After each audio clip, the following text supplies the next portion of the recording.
Hi and welcome. It's Peg, and today I am using color in a triad. This is my color wheel of golden paints, and I'm using golden paints because I'm being influenced by my friends Shel Cee and Mary Beth Shaw. Shel loves purple, so I'm going to be using purple or a violet. Purple violet. I have actually a piece of her paper that she gel printed, and so I'm going to gel print some more papers. And I'm going to work in a triad, which is, if you look at that wheel, the violet has a blue-green and a yellow-orange, and so those are the colors that I'm planning on using for this project. So I have a few stencils out here, and I will be sure and list them on the blog for you. Be sure and check out StencilGirl Talk and my blog, because both places will have information for you. But StencilGirl Talk is the blog on StencilGirl products, and my blog is pegarobinson.com. So anyway, I'm just mixing up paint on my gel press. This is a gel press plate. It's 8 by 10, and I'm just going to start printing some paper. So I'm mixing with a 6-inch brayer. This is very handy for me to mix the colors on the plate. I want to get some purple violet tones down and start pulling some prints, because I will be collaging these papers to create my final imagery. So we'll speed things up even a little bit more and get some more prints done.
Well, I hope you're enjoying this. One of my favorite things to do is gel press printing, and that also is something that Shel loves to do. If you go to her YouTube channel, she has many, many videos making gel prints. And why do we make gel prints? Well, because we love to collage with them. So I will be making any number of prints here in the blue and violet family range. I'm going to add some metallics to this because they are opaque and they will stand out on a dark background, as well as, cover over some of those more transparent hues of violet that I have used previously. I want variation, I want gradation between lights and darks, so you can see that I am utilizing different papers and paints to achieve that, because when you collage, you need that variation to create the imagery with your torn paper. And Shel is one of the best at this. She will take all kinds of little bitty pieces of paper and make magic out of them. So I am going to try to show you a little bit about her style, and then go and check her channel out to see how she really does collage. I'm sure she has a few, what do they call those? Playlists with both gel printing and collage.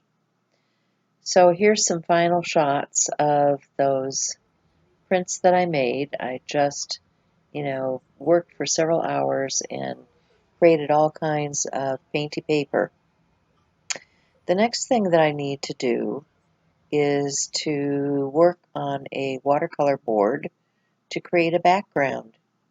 So I'm going to use the other colors as part of the triad to do the background. Now this actually is a little more Seth Apter style.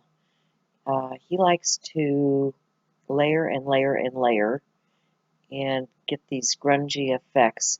So I am just, adding layer after layer of color with my brayer and stencils and all of that to this board that will end up being the base for the project that I will be collaging.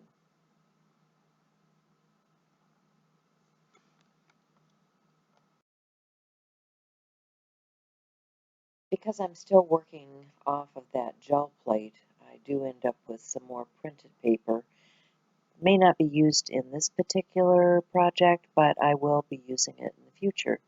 Now I'm just using a piece of paper to pull up any excess wet paint. That's another trick that Seth likes to use. He'll use other pieces of paper to add texture and paint to a surface. So I'm just lightly brayering on some of that blue-green color. More layers, so that you can see the color behind, but it just goes back and forth and back and forth.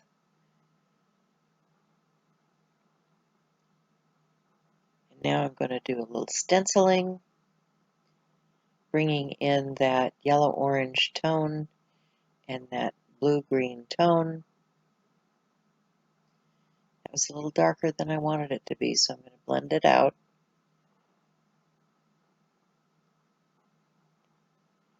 And come back with some of the yellow-orange and my brayer and just continue to work this until I'm happy with it, layer after layer.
So what I'm doing now is a typical Shel Cee style. She will start with a drawing on a piece of deli paper and then collage the pieces of torn paper down to that. Now I have a couple of layers of deli paper with the same sketch on it so that I know approximately where I want these things positioned on the page. And I'll end up cutting out this image, which makes it a lot easier than trying to collage the little bitty pieces on the edges. So I'll just get this glued down. I'll have to wait for it to dry, and then I will glue it to my surface.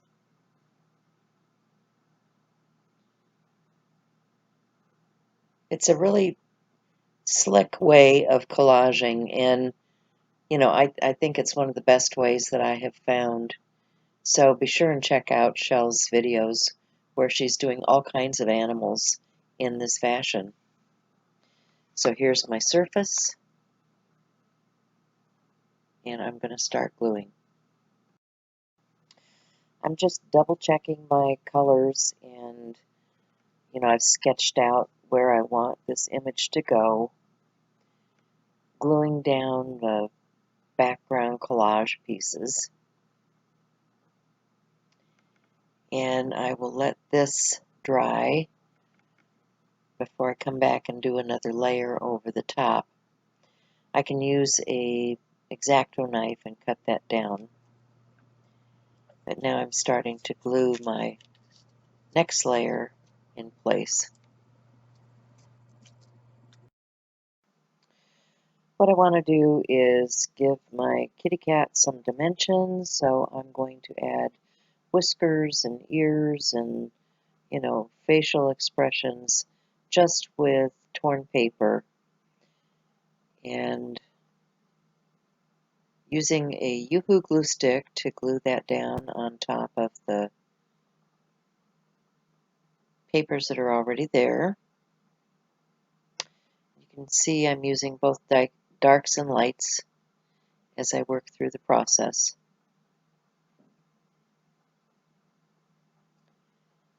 Going back and forth where I want the shadows and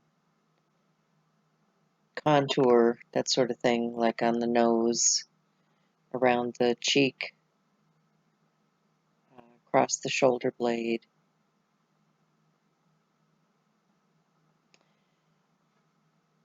Getting some dimension.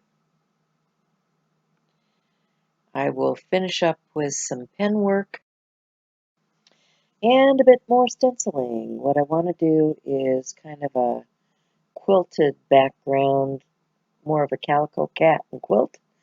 So I have this stencil that looks a little bit like stitching that I'm going to add a little more texture to my kitty's fur coat. And I also have this Andrew Borlage stencil that I use in the background with some different inks. These are archival inks that I'm using to finish this off. And I will give you some parting shots. And I hope you enjoyed the process. I hope you check out StencilGirl products and find the list of all of the wonderful stencils that I've used in this project over on the StencilGirl blog. That's StencilGirl Talk. On the blog, you will find both my interpretation of this month's project and Shel Cee's. So check out what Shel did with her interpretation. And I hope to see you again soon. Much love and meow. Bye.